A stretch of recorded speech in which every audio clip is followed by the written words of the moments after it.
After the degree, after the P U C ನಿಮಗೆ ಏನ್ ಮಾಡಬೇಕು, ನಾನು ನನ್ನ ಕಾಲ್ ಮೇಲೆ ನಾನು ನಿಂತ್ಕೋಬೇಕು ಅಂತ ಕೆಲವರಿಗೆ ಆಸೆ ಇರ್ತದೆ. P U C almost all ಎಲ್ರಿಗೂ ತಲೆ ಬಂದಿರುತ್ತೆ. ನಾನು ಇಷ್ಟು ಜನಕ್ಕೆ ಅನಿಮೇಷನ್, ಸುಮಾರು ಜನಕ್ಕೆ electronics, computer science, civil engineering ಏನೇನೋ ಆಸೆ ಇರುತ್ತೆ. ಎಲ್ಲಾ ವಿಂಗಿಗೂ ಹೋಗ್ಬೇಕು ಅಂತಂದ್ರು ಪ್ರಿಂಟ್ ಮೀಡಿಯಾ, ಡಿಜಿಟಲ್ ಮೀಡಿಯಾ ನಿಮಗೆ ಸರಿಯಾದ ದಾರಿ ತೋರಿಸುತ್ತೆ. ನೀವು ಅದನ್ನ ಸರಿಯಾಗಿ ಉಪಯೋಗಿಸ್ಕೊಂಡ್ರೆ ಮಾತ್ರ. ಅದನ್ನ ಉಪಯೋಗಿಸ್ಕೋಬೇಕು ಹೇಗೆ ಅಂತಂದ್ರೆ ನೀವು ಒಂದೇ ಸತಿಗೆ, ಈಗ ನಿಮಗೆ ಟೈಮ್ ಕಮ್ಮಿ ಇರ್ತದೆ, ನಿಮಗೆ ಏಮ್ ಅಚೀವ್ ಮಾಡ್ಬೇಕಿರ್ತದೆ. ಹಾಗಲ್ಲ, ಏಮ್ ಅಚೀವ್ ಮಾಡ್ಬೇಕಂದ್ರೆ ಗ್ರೌಂಡ್ ಪ್ರಿಪರೇಷನ್ ಅಂತ ಏನಿರ್ತಲ್ಲ ಅದನ್ನ ರೆಡಿ ಮಾಡ್ಕೋಬೇಕು. ಗ್ರೌಂಡ್ ಪ್ರಿಪರೇಷನ್ ಮಾಡ್ಕೊಂಡ್ರೆ ನಿಮ್ಗೆ ಕರೆಕ್ಟ್ ಆಗಿ ನಿಮ್ಗೆ ಏಮ್ ರೀಚ್ ಆಗ್ಲಿಕ್ಕೆ ಸಾಧ್ಯ.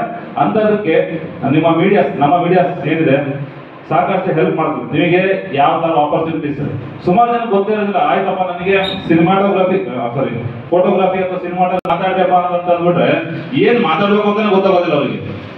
ಸುಮ್ಮನೆ ಬ್ಲೈಂಡ್ ಆಗಿ ನಿಂತು ಬಿಡ್ತಾರೆ. ಅವರಿಗೆ vocabulary skill, sir Santosh sir ಅವಾಗಲೇ ಹೇಳಿದಂಗೆ ವೊಕ್ಯಾಬುಲರಿ, ನಿಮ್ಮ ಶಬ್ದಕೋಶ ಯಾವ ಟೈಮಲ್ಲಿ ಏನ್ ಮಾತಾಡ್ಬೇಕು ಅಂತ ನಿಮಗೆ ಕರೆಕ್ಟ್ ಆಗಿ ವರ್ಡ್ಸ್ ಯೂಸ್ ಮಾಡ್ಬೇಕು ಅನ್ನೋದು ಪೇಪರ್ ಓದ್ತಾ ಗೊತ್ತಾಗುತ್ತೆ. ಕೆಲವರು ಲೇಡೀಸು ಪತ್ರಿಕೋದ್ಯಮದಲ್ಲಿ ಹೆಸರು ಮಾಡಿದ್ದಾರೆ. ಗೌರಿ ಲಂಕೇಶ್ವರ ಆಗಿರ್ಬೋದು, ಅಥವಾ ಇವರು ಇತ್ತೀಚೆಗೆ ವಿಜಯಲಕ್ಷ್ಮಿ ಅವರು ಮತ್ತೆ ಸುಧಾ ಮೇಡಮ್, ಹಿಂಗೆ ಕೆಲವರು ಅಷ್ಟೇ ಈಗ ಮೀಡಿಯಾದಲ್ಲಿ ಹೆಸರು ಮಾಡಿದ್ದಾರೆ. ಬಟ್ ಅದೇ ನೀವು ಗಂಡು ಮಕ್ಕಳ ಹೆಸರು ತಗೊಂಡು ಹೋದ್ರೆ ಒಂದು ಬುಕ್ ಆದ್ರೂ ಆಗೋದಿಲ್ಲ, ಅಷ್ಟು ಜನ ಇದ್ದಾರೆ.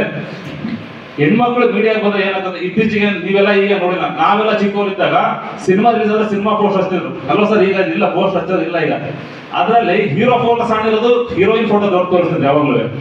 ಇದನ್ನ ಸೆನ್ಸಿಟೈಸ್ ವುಮೆನ್ಸ್, ಮೀಡಿಯಾದಲ್ಲಿರೋ ವುಮೆನ್ಸ್ ಸೆನ್ಸಿಟೈಸ್ ಆಗ್ತಾ ಇದನ್ನ ನ್ಯಾಷನಲ್ ವುಮೆನ್ ಕಮಿಷನ್ಗೆ, ಸ್ಟೇಟ್ ವುಮೆನ್ ಕಮಿಷನ್ಗೆ ಗಮನಕ್ಕೆ ತರೋಕೆ ಸ್ಟಾರ್ಟ್ ಮಾಡಿದ್ರು.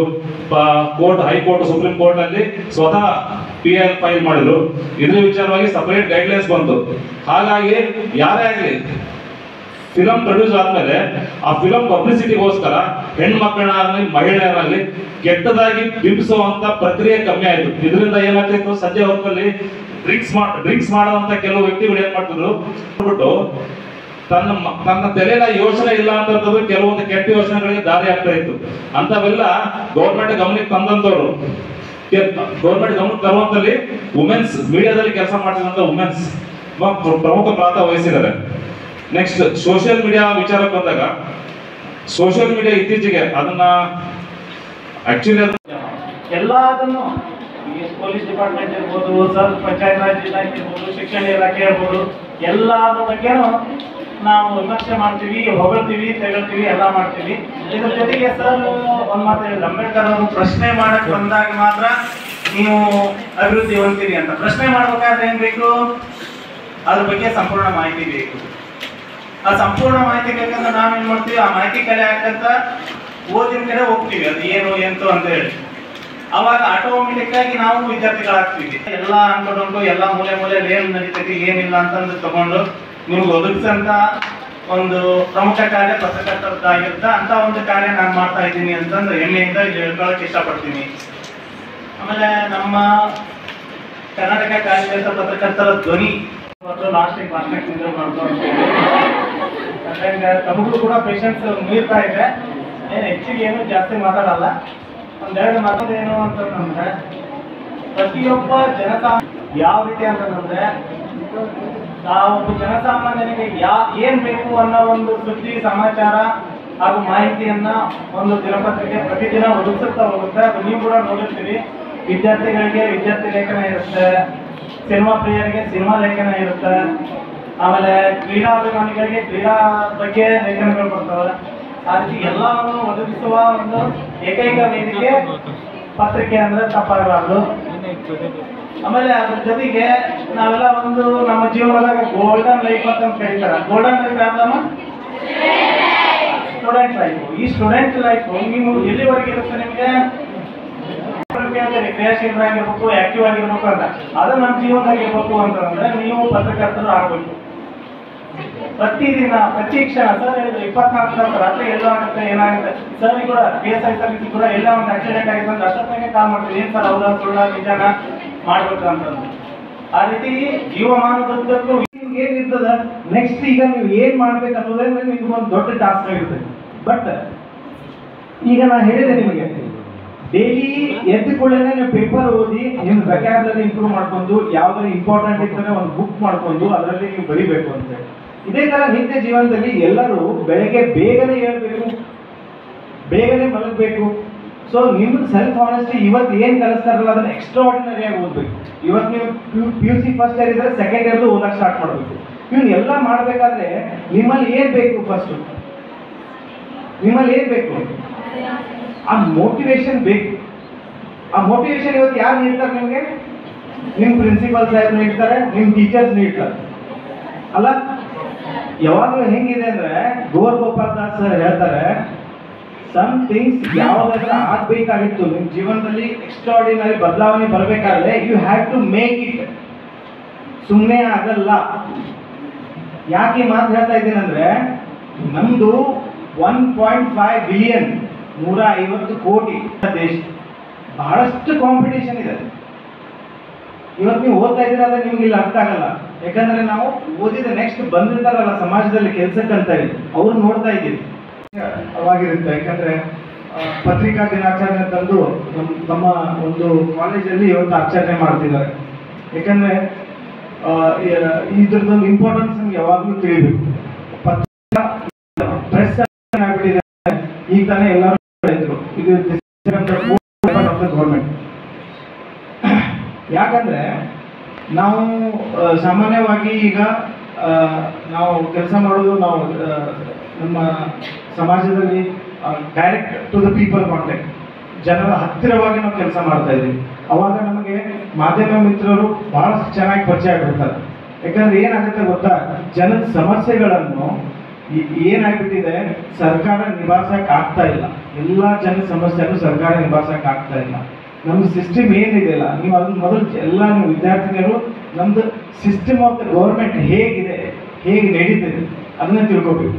ಶಾಸಕಾಂಗ, ಕಾರ್ಯಾಂಗ ಮತ್ತು ನ್ಯಾಯಾಂಗ ಇವೇನು 3 ಪಾಯಿಂಟ್ಸ್ ಇದಾವಲ್ಲ, how they interact with the media. Media ಒಂದು ಏನು ರೋಲ್ ಪ್ಲೇ ಮಾಡ್ತಾ ಅನ್ನೋದು ನೀವು ಚೆನ್ನಾಗಿ ಅರ್ಥ ಮಾಡ್ಬೇಕು.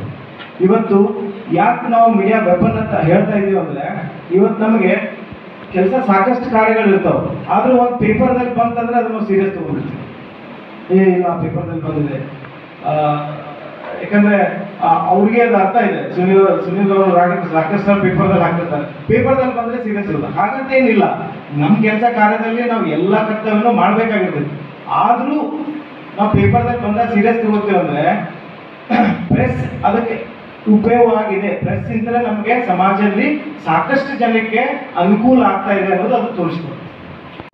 ಮಂಗಳೂರಿನ ಭಾಷನ್ ಮಿಷನ್ ವತಿಯಿಂದ ಏನು ಮಂಗಳೂರು ಸಮಾಚಾರ ಅನ್ನುವಂಥ ಕನ್ನಡದಲ್ಲಿ ಮುದ್ರಿತವಾಗಿದ್ದ ಪತ್ರಿಕೆ ಪ್ರಕಟ ಆಯಿತು, ಅವತ್ತಿನಿಂದ ಬೆಳೆದು ಬಂದಿರ್ತಕ್ಕಂಥ ಈ ದಿನಗಳನ್ನು ನೆನೆಸ್ಕೊಳ್ಳಿಕ್ಕೆ ಈ ಪತ್ರಿಕಾ ರಂಗ ಹೇಗೆಲ್ಲ ಬೆಳೀತು ಮತ್ತು ಎಷ್ಟೆಲ್ಲ ಸವಾಲುಗಳ ಮಧ್ಯೆ ಇವತ್ತು ಜನರ ಧ್ವನಿಯಾಗಿ ನಿಂತಿದೆ ಅಂತ ಅನ್ನೋದನ್ನ, ಆ ಸನ್ನಿವೇಶ ಸಂದರ್ಭಗಳನ್ನು ಮೆಲುಕು ಹಾಕ್ಕೊಂಡು ಮುಂದಿನ ಭವಿಷ್ಯತ್ತಿನಲ್ಲಿ ಈ ಪತ್ರಿಕಾ ರಂಗದಲ್ಲಿ ಹೇಗೆಲ್ಲ ಬೆಳವಣಿಗೆಗಳು ಆಗ್ಬೋದು ಮತ್ತು ಈ ಬೆಳವಣಿಗೆಗಳಲ್ಲಿ ನಾವು ಹೇಗೆ ಪಾಲ್ಗೊಳ್ಬೇಕು ಅನ್ನೋದ್ರ ಬಗ್ಗೆ ಒಂದು ಸಂಕ್ಷಿಪ್ತವಾಗಿರ್ತಕ್ಕಂಥ ಚರ್ಚೆ ಇವತ್ತಿನ ಈ ದಿನಾಚರಣೆ ಮೂಲಕ ಆಗಬೇಕು ಅಂತ ಅಂದ್ಕೊಂಡು ಇಡೀ ಕರ್ನಾಟಕ ತುಂಬ ಈ ಪತ್ರಿಕಾ ದಿನಾಚರಣೆಯನ್ನು ಆಚರಿಸ್ತಿರ್ತಕ್ಕಂಥದ್ದು. 1935 ಮೈಸೂರೊಳಗೆ ನಮ್ಮ ಕರ್ನಾಟಕದೊಳಗೆ ಮೊಟ್ಟ ಮೊದಲ ರೇಡಿಯೋ ಸ್ಟೇಷನ್ ಪ್ರಾರಂಭ ಆಗಿರ್ತಕ್ಕಂಥದ್ದು ಅಂತ. ಸೊ ಹಿಂಗೆ ಮಾಧ್ಯಮದಲ್ಲಿ ಕಾಲಕಾಲಕ್ಕೆ ಸಮಯ ಸಂದರ್ಭ ಸನ್ನಿವೇಶಗಳಿಗೆ ತಕ್ಕಂತೆ ಪತ್ರಿಕಾ ರಂಗದಲ್ಲಿ ಅತ್ಯಂತ ಬದಲಾವಣೆಗಳನ್ನು ನಾವು ನೋಡ್ತಾ ಬಂದಿರ್ತಕ್ಕಂಥದ್ದು. ನಮ್ಮಲ್ಲಿ ಎಲ್ಲರಿಗೂ ಒಂದು ಸಣ್ಣ ಕಲ್ಪನೆ ಇರ್ತದೆ, ಪತ್ರಿಕೆ ಅಂತಂದ್ರೆ ಬೇರೆ ಬೇರೆ ವಿಚಾರಗಳ ಬಗ್ಗೆ, ಬೇರೆ ಬೇರೆ ಪರಿಕಲ್ಪನೆಗಳ ಬಗ್ಗೆ ಒಂದಿಷ್ಟು ವರದಿಗಳನ್ನ ಪ್ರಕಟಿಸೋದ್ರ ಮೂಲಕ ಜನಾಭಿಪ್ರಾಯವನ್ನು ಮೂಡಿಸ್ತದೆ ಅಂತ. ವರದಿಗಳ ಆಧಾರದ ಮೇಲೆ ಬಹಳಷ್ಟು ಋಣಾತ್ಮಕವಾಗಿರ್ತಕ್ಕಂಥ ವರದಿಗಳು ಇರ್ತವೆ ಅಂತ ಅನ್ನೋದಲ್ಲ. ವರದಿ ಋಣಾತ್ಮಕ ಅಲ್ಲ, ಅದು ನಮ್ಮಲ್ಲಿರ್ತಕ್ಕಂಥ ಕೊರತೆಗಳನ್ನ, ನಮ್ಮ ಈ ವ್ಯವಸ್ಥೆಯಲ್ಲಿ ಆಗಿರ್ತಕ್ಕಂಥ ಎಡರುತೊಡರುಗಳನ್ನ, ಸಮಸ್ಯೆಗಳನ್ನ ಜನಸಾಮಾನ್ಯರಿಗೆ ತಲುಪಿಸ್ತಕ್ಕಂಥ ಕೆಲಸ ಇವತ್ತು ಪತ್ರಿಕೋದ್ಯಮ ಮಾಡ್ತಿರ್ತಕ್ಕಂಥದ್ದು ಅಂತ. ನಾವು ಪತ್ರಿಕೆಯನ್ನ ಕೇವಲ ಒಂದು ವರದಿ ಅನ್ನುವಂಥ ರೂಪದಲ್ಲಿ ನೋಡಲಾದ್ರೆ ಇವತ್ತು ವಿದ್ಯಾರ್ಥಿ ಶೈಕ್ಷಣಿಕ ರಂಗಕ್ಕೂ ಕೂಡ ಅತ್ಯಂತ ಪ್ರಮುಖವಾಗಿರ್ತಕ್ಕಂಥ ಲೇಖನಗಳು ಪತ್ರಿಕೆಗಳಲ್ಲಿ ಪ್ರಕಟ ಆಗ್ತಾವೆ. ನಮ್ಮ ವ್ಯಕ್ತಿತ್ವವನ್ನು ರೂಪಿಸ್ಕೊಳ್ಳೋಕ್ಕಾಗ್ತಿರ್ಬೋದು, ಮುಂದೆ ಸ್ಪರ್ಧಾತ್ಮಕ ಪರೀಕ್ಷೆಗಳಿಗೆ ಸಿದ್ಧತೆಯನ್ನ ಮಾಡಿಕೊಳ್ಳುವಂಥ ದಿಕ್ಕಿನೊಳಗಾಗ್ತಿರ್ತಕ್ಕಂಥದ್ದು, ಅಥವಾ ನಾವು ಶೈಕ್ಷಣಿಕವಾಗಿ ಹೇಗೆಲ್ಲ ಆಯ್ಕೆಗಳನ್ನ ಮಾಡ್ಕೋಬಹುದು ಅಂತ ಅನ್ನೋದಕ್ಕೆ ಅತ್ಯಂತ ದೊಡ್ಡ ದೊಡ್ಡ ವಿಜ್ಞಾನಿಗಳು, ಶೈಕ್ಷಣಿಕ ವಿಜ್ಞಾನಿಗಳು ಏನಿರ್ತಾರೆ ಅಂತ ವಿಜ್ಞಾನಿಗಳ ಸಂವಾದ ಮತ್ತು ಚರ್ಚೆಯನ್ನ ಪತ್ರಿಕೆಗಳಲ್ಲಿ ಪ್ರಕಟಿಸುವುದರ ಮೂಲಕ ಶೈಕ್ಷಣಿಕ ರಂಗಕ್ಕೂ ಕೂಡ ಒಂದು ಮಾರ್ಗದರ್ಶಿ ಬೆಂಬಲವಾಗಿ ನಿಂತಿರ್ತಕ್ಕಂಥದ್ದು ಪತ್ರಿಕಾ ರಂಗ ಅಂತ. ನಾವು ಬರೀ ಶಾಸನ ಕಾರ್ಯಾಂಗ ನ್ಯಾಯಾಂಗ ಅಂತೀವಿ, ಅದ್ರ ಜೊತೆಗೆ ಪತ್ರಿಕಾ ರಂಗ 4ನೇ ಅಂಗವಾಗಿ ಅತ್ಯಂತ ಶ್ರೇಷ್ಠವಾಗಿರ್ತಕ್ಕಂಥ ಮತ್ತು ಪರಿಣಾಮಕಾರಿಯಾಗಿರ್ತಕ್ಕಂಥ ಕಾರ್ಯವನ್ನು ಇವತ್ತು ಸಮಾಜದಲ್ಲಿ ಮಾಡ್ತಿರ್ತಕ್ಕಂಥದ್ದನ್ನು ನಾವೆಲ್ಲರೂ ನೆನಪಿಸ್ಕೊಳ್ಬೇಕಾಗಿರ್ತಕ್ಕಂಥ ದಿನ ಇದು. ಸೊ ಆ ನಿಟ್ಟಿನೊಳಗೆ ನಾವೆಲ್ಲರೂ ನಮ್ಮ ಕೆಲಸದೊಳಗ ಎಲ್ಲರೂ ಬೇರೆ ಬೇರೆ ಕಾರಣಕ್ಕೆ ಬ್ಯುಸಿ ಆಗಿರ್ತೀವಿ. ಆದರೆ ಪತ್ರಿಕಾ ರಂಗದಲ್ಲಿರ್ತಕ್ಕಂಥ ಸ್ನೇಹಿತರು 24/7 ಅವ್ರ ಕೆಲಸ, ಅವರು ಆರೋಗ್ಯವನ್ನು ಲಕ್ಷ್ಯ ಮಾಡ್ಕೊಳ್ಳೋದಂಗೆ ತಮ್ಮ ಕೆಲವೊಂದಿಷ್ಟು ವರದಿಗಳನ್ನು ನೋಡಿದ್ವಿ ಅಂದರೆ ಮಂಗಳೂರು ಸಮಾಚಾರ ಆ ಪತ್ರಿಕೆಯ ಸವಿ ನೆನಪಿಗಾಗಿ ಇವತ್ತು ನಾವು ಇಡೀ ರಾಜ್ಯಾದ್ಯಂತ ಕನ್ನಡ ದಿನಪತ್ರಿಕೆಯ ದಿನಾಚರಣೆಯನ್ನು ಆಚರಣೆ ಮಾಡ್ತಾ ಇದ್ದೀವಿ. ಇವತ್ತು ಈ ಸಂದರ್ಭದಲ್ಲಿ ನಮ್ಮ ಜೊತೆ ಒಡನಾಟಿಯಾಗಿದ್ದ ನಮ್ಮ ಸ್ನೇಹಿತರಾದಂತಹ ದಿವಂಗತ ಶ್ರೀ ಶರಣಯ್ಯ ತೋಂಟದಾರ್ಯ ಮಠ ಅವರ ಸವಿ ನೆನಪು ಇವತ್ತು ಈ ವೇದಿಕೆ ಮೇಲೆ ನಾನು ಮಾಡ್ತಾ ಇದ್ದೇನೆ. ಕರ್ನಾಟಕ ಕಾರ್ಯನಿರತ ಪತ್ರಕರ್ತರ ಧ್ವನಿ ಸಂಘದ ಆ್ಯಕ್ಚುಲಿ ಅವರು ಅಧ್ಯಕ್ಷರೇ ಇದ್ದರು, ತದನಂತರ ಪ್ರಧಾನ ಕಾರ್ಯದರ್ಶಿಯಾಗಿದ್ದರು. ಅವರು ಹಠಾತ್ ಹೃದಯಾಘಾತದಿಂದ ಕಳೆದ 3 ತಿಂಗಳ ಹಿಂದೆ ನಿಧನರಾದರು. ಯಾವುದೋ ಒಂದು ಇದೇ ಥರದೊಂದು ಕಾರ್ಯಕ್ರಮ ಇತ್ತು ಹರಿಹರದಲ್ಲಿ. ಹೋಗುವಾಗ ಹೃದಯಾಘಾತವಾಗಿ ಅವರು ನಿಧನ ಹೊಂದಿದ್ರು. ಆ ಒಂದು ಘಟನೆ ಅವರಿಗೆ ಏಜ್ ಎಷ್ಟಿರ್ಬೋದು ಅಂದರೆ ಜಸ್ಟ್ 28. ಭಾಳಷ್ಟು ಕ್ರಿಯಾಶೀಲರಾಗಿದ್ದರು, ಒಳ್ಳೆಯ ವರದಿಗಾರರು.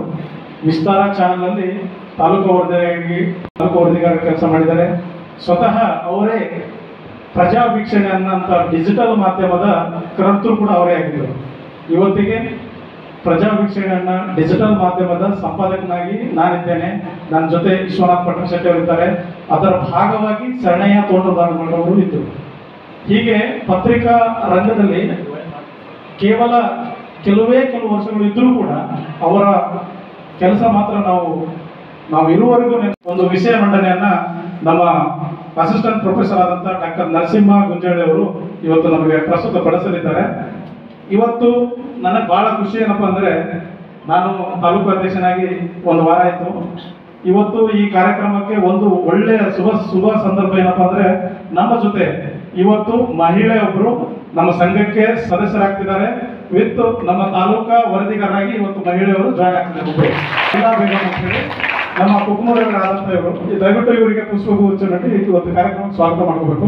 ವಿದ್ಯಾರ್ಥಿಗಳು ಪ್ಲೀಸ್ ಯಾರಾದರೂ ಪತ್ರಿಕೋದ್ಯಮದಲ್ಲಿ ಪದವಿಯನ್ನು ಪಡೆದುಕೊಂಡು 2020ನೇ ಬೇಸಿಗೆಯಲ್ಲಿ ನಾನು ಬರಬೇಕು, ನನ್ನ ಬರವಣಿಗೆ, ನನ್ನ ಒಂದು ವಿಚಾರಗಳು ಒಂದು 4 ಗೋಡೆಗಳ ಮಧ್ಯೆ ಇರಬಾರ್ದು ಅನ್ನೋ ವಿಚಾರಕ್ಕೆ ಇವತ್ತು ಒಂದು ಸಮುದಾಯದ ಹೆಣ್ಮಗಳು, ಮುಸ್ಲಿಂ ಸಮುದಾಯದ ಹೆಣ್ಮಗಳು ಪತ್ರಿಕಾ ರಂಗದಲ್ಲಿ ಬರ್ತಾಳೆ ಅಂದರೆ ಅದು ದೊಡ್ಡ ಮಾತು. ಹಾಗಾಗಿ ಇವತ್ತು ನಮ್ಮ ಜೊತೆ ಅವರಿದ್ದಾರೆ. ಮುಂದೆ ಅವರಿಗೆ ಯಾವುದೇ ಸಹಕಾರ ಪತ್ರಿಕಾ ರಂಗದಿಂದ ಅವರಿಗೆ ತುಂಬಾ ಹಾರ್ದಿಕ ಸ್ವಾಗತ ಮಾಡ್ತೇವೆ.